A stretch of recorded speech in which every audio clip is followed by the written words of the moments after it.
ล้างหน้าล้างตาแปรงฟันอย่างเรียบร้อยก็ออกจากห้องน้ำมา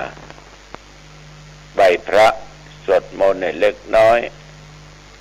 แล้วก็กลับมานั่งบนเตียงทำจิตให้ตั้งมั่นเป็นสมาธิพอสมควรอาตมาเคยบอกโยมว่าจะไม่มีการกำหนดเวลาในการนั่งสมาธิเมื่อถึงเวลาอาตมาก็ได้นำเอาธรรมะปกิณกะมาพบปะกับญาติกับโยมในเวลาเนี้ยนะอันนี้เป็นกิจวัตรที่ได้กระทำมาอยู่ตลอดในชีวิตหลังจากที่จบรายการสมาภาพเองก็นั่งบรรยายธรรมะพ่องเทศนาธรรมะแบบพื้นบ้านพื้นเมืองพ่องแล้วก็บันทึกเสียงธรรมะเหล่านั้นบางครั้งก็ใช้เวลาชั่วโมง2 ชั่วโมงนะใช้เวลาชั่วโมง2 ชั่วโมงก็เพื่อจะฉันข้าวเจ้านั้นก็บางวันนี่เกือบจะ9 โมงเจ้าฉันข้าวเจ้าอันนี้ก็เป็นกิจวัตรประจำในตอนเจ้าทุกๆวันท่านทั้งหลายเขามีการไหว้พระสวดมนต์กันแล้วเป็นการกระทำจิตใจให้ตั้งมั่นเป็นสมาธิเพื่อเป็นการถวายพระพรชัยมงคลแด่สมเด็จพระเจ้าลูกเธอเจ้าฟ้าพัชรกิติยาภาระหว่างนี้พระองค์ท่านนั้นประชวรอยู่ในจิตของเรานั้นต้องการให้พระองค์ท่านหายจากอาการพระประชวรกับมีสุขภาพพลามัยเหมือนเดิมเพื่อว่าพระองค์ท่านจะได้เป็นลมโพลมไทรของหมู่เฮาทุกหมู่เหล่าฉะนั้นอาจจะมีการไหว้พระสวดมนต์กันถวายเป็นพระพรชัยมงคลเอาละต่อไปนี้เจริญพรญาติโยมร่วมกันไหว้พระสวดมนต์อะระหังสัมมาสัมพุทโธภควาพุทธังภควันตังอภิวาเทมิกราบพระพุทธสวากขาโตภควตาธัมโมธัมมังนัมมัสสามิกราบพระธรรมสุปฏิปันโนภควโตสาวกสังโฆสังฆังนะมามิกราบพระสงฆ์นะโมตัสสะภะคะวะโตอะระหะโตสัมมาสัมพุทธัสสะนะโมตัสสะภะคะวะโตอะระหะโตสัมมาสัมพุทธัสสะนะโมตัสสะภะคะวะโตอะระหะโตสัมมาสัมพุทธัสสะพุทธังสารนังคัจฉามิธัมมังสารนังคัจฉามิสังฆังสารนังคัจฉามิตุติยัมปิพุทธังสารนังคัจฉามิตุติยัมปิธัมมังสารนังคัจฉามิตุติยัมปิสังฆังสารนังคัจฉามิตติยัมปิพุทธังสารนังคัจฉามิตติยัมปิธัมมังสารนังคัจฉามิตติ ปิสังฆังสรณังคัจฉามิยะโตหังภะเกเนอะเรยายะชาติยาชาโตนาปิชานามิสันจิจาปานังชีวิตาโวโลเปตาเตนะสัจเจนะโสติเตโหตุโสติขัพพัสสะโพชังโคสติสังฆาโตธัมมานังวิจโยตถาวิริยัมปิติปัสสติโพชังคาจะตถาปะเรสมาตุเปกาโพ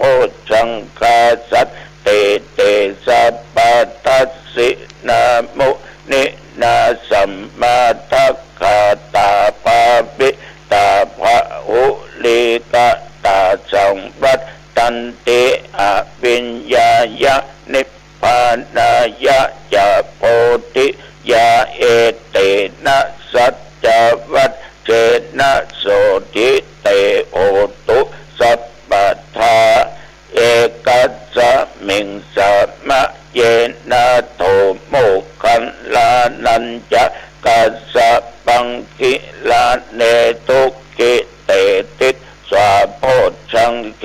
สัตตะเตสัญญิเตจะตังอภินันติตวาโรคามุตกิงสุตังคะเนเอเตนะสัจจัตเกนะโสติเตโหตุสัพพทาเอกทาธรรมราชาปิเกลัญเยนาปิปิลิโตจุนตัตเตเรนะตัญเยวะภะนาเปตัวนะสาทะลังสัมโมทิตตัวจะอาภาตาตัมหาพุทธาสิธานะโสเอเตนะสัจจวัตเชนะโสทิเตโหตุสัพพทาปะอินาเตจะอาภาตาตินนันนัมปิมะเกสินังมัคคาหาตะกิเลสาวะปัตตานุปัตติธัมมะตังเอเตนะสัจจวัตเจนะโสทิเตโหตุสัพพทาภวตุสัพพมังคะลังรักขันตุสัพพเทว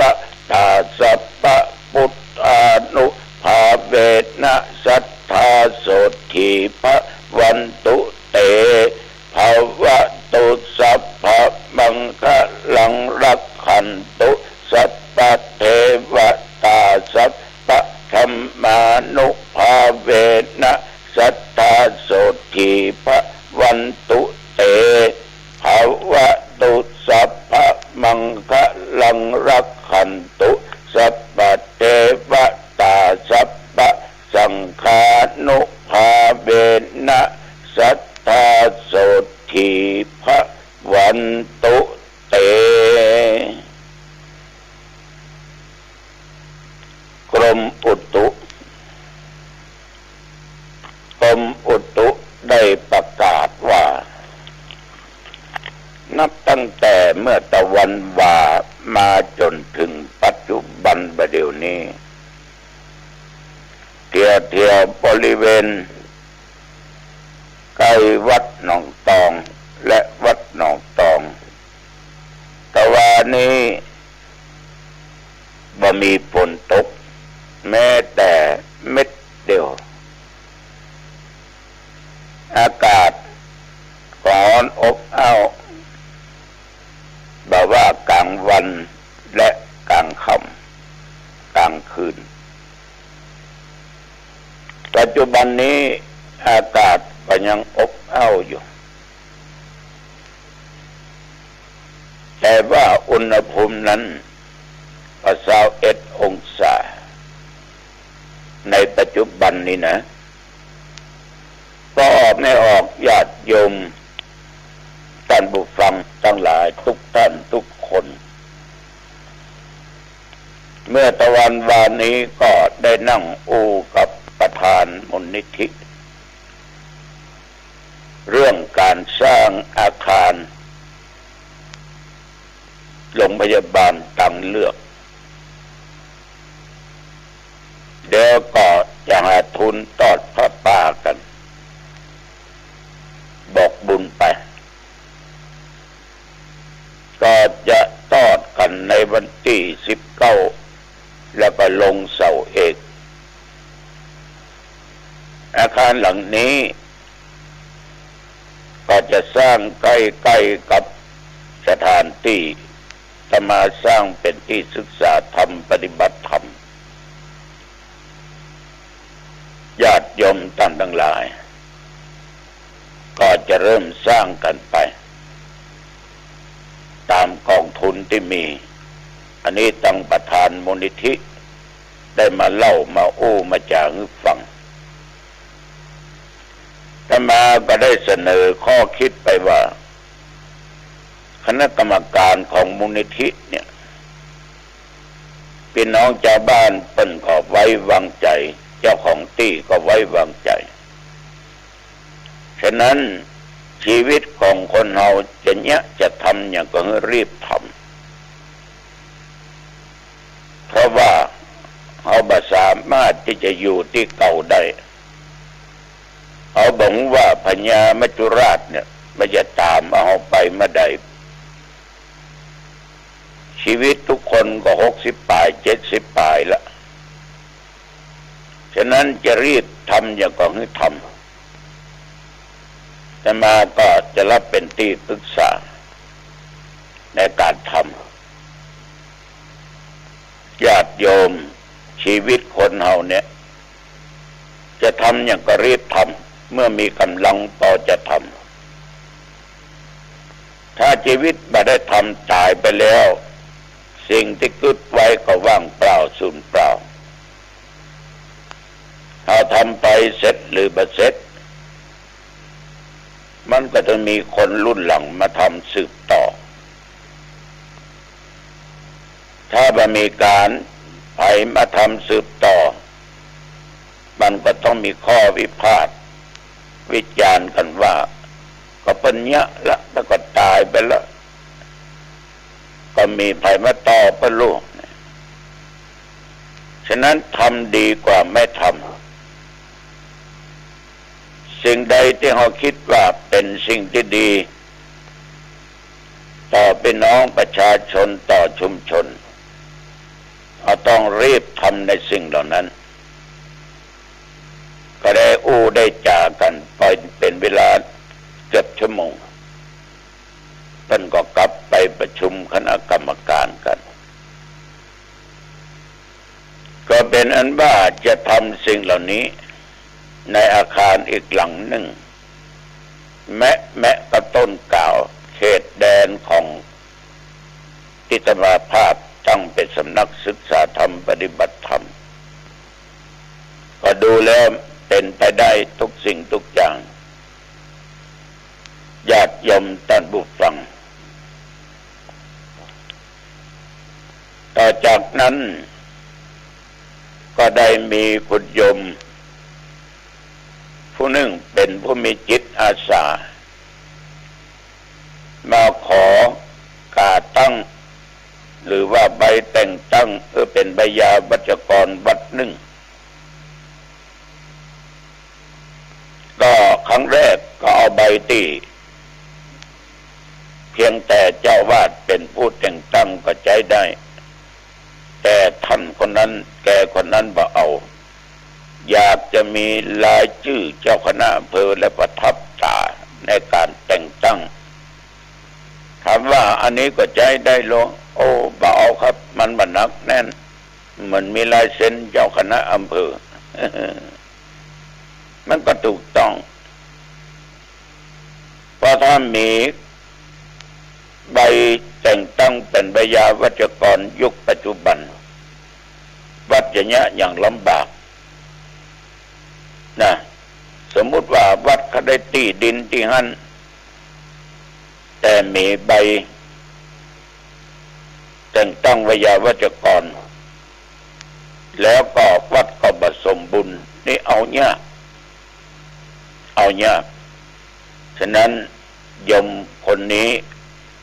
ตั้งก็ทำงานเสียสละคือแก่วัดแก่ว่าแก่พุทธศาสนา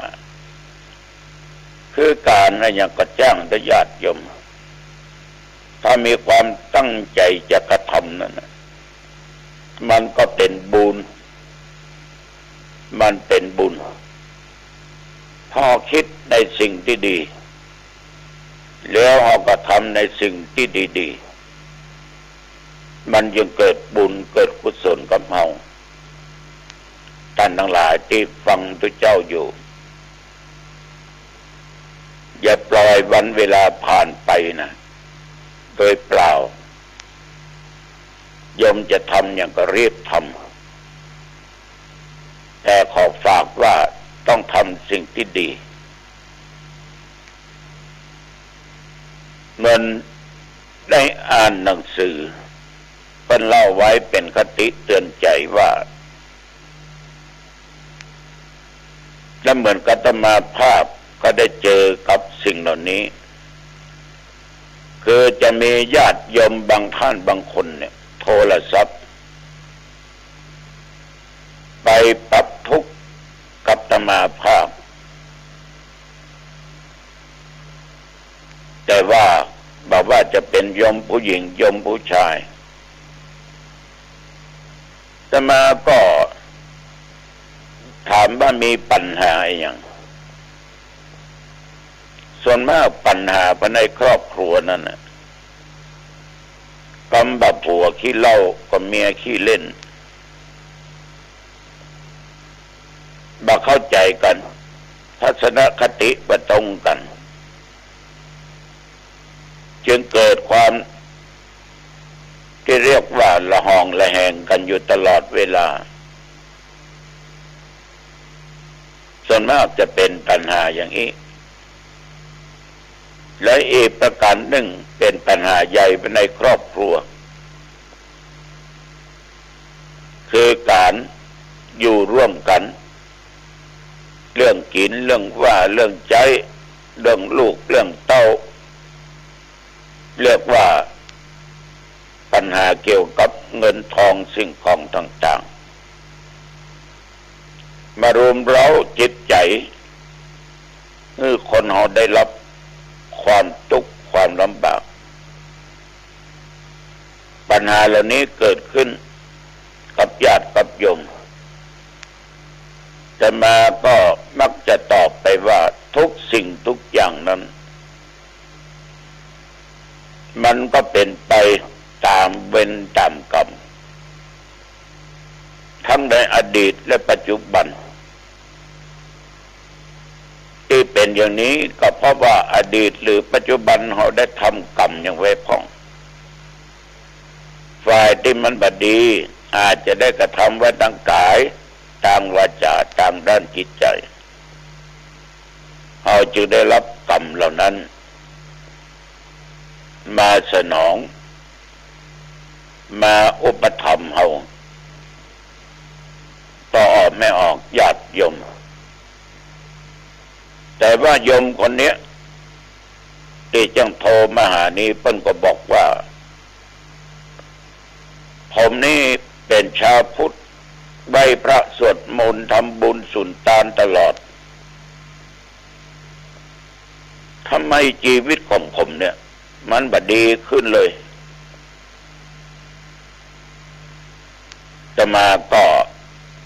ได้ตอบไปว่าถ้าอย่างนั้นนะจะมาจะร่วมทำบุญกับโยมสัก400-500 บาทได้ก่อนโยมเพิ่นก็บอกว่าเงินของท่านผมจะรับมาได้อย่างไรผมมาเอาครับหลวงพ่อเขาก็บอกว่ากันเดียวกันฟังกันนะอาตมาก็มีเรื่องที่จะขอรบกวนนิยมช่วยเป็นธุระสักหน่อยครับ อย่างครับบอกมาเถอะผมยินดีรับใจหลวงพ่อตลอดก็ช่วยเป็นธุระซื้อรถเมื่อตมาภาพสักตันโอ้มันฟังแล้วก็ตกใจเนาะยังเป็นละออมแอมเงิน500 บาทจะซื้อรถยนต์ได้อย่างใดหลวงพ่อล้อมันยังไม่ได้เงินแค่500 บาทมันบ่ได้ครับนั่นได้อย่างสักจังฉะนั้นก็ได้จังหวะว่าถ้าอย่างอันยมก็ไหว้พระสวดมนต์ตั้งอยู่ในศีลตั้งอยู่ในธรรมจะไปยอมท้อแท้ในความดีถึงวันนี้ประกอบอาชีพอย่างผมค้าขายเล็กน้อยครับก็ดีแล้วค้าขาย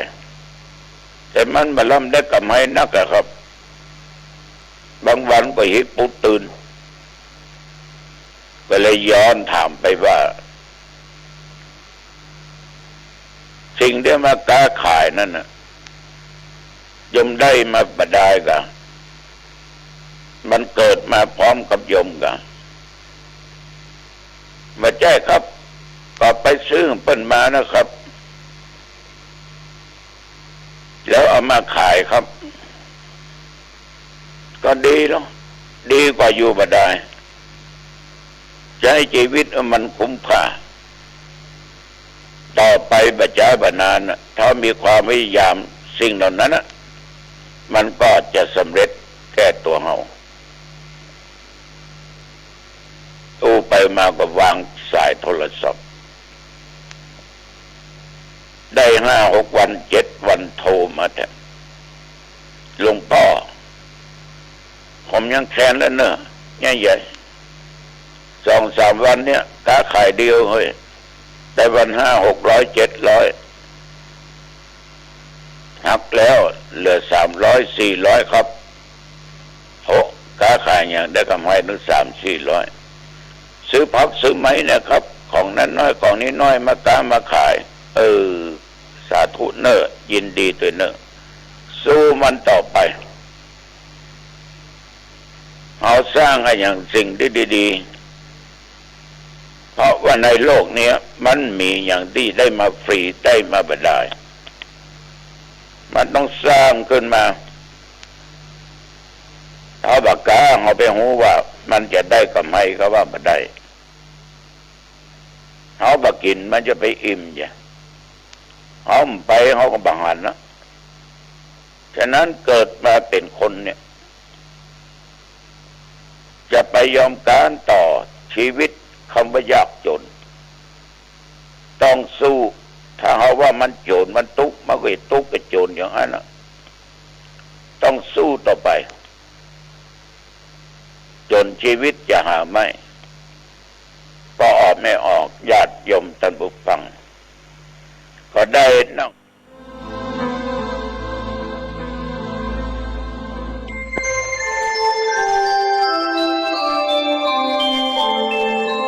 ขณะนี้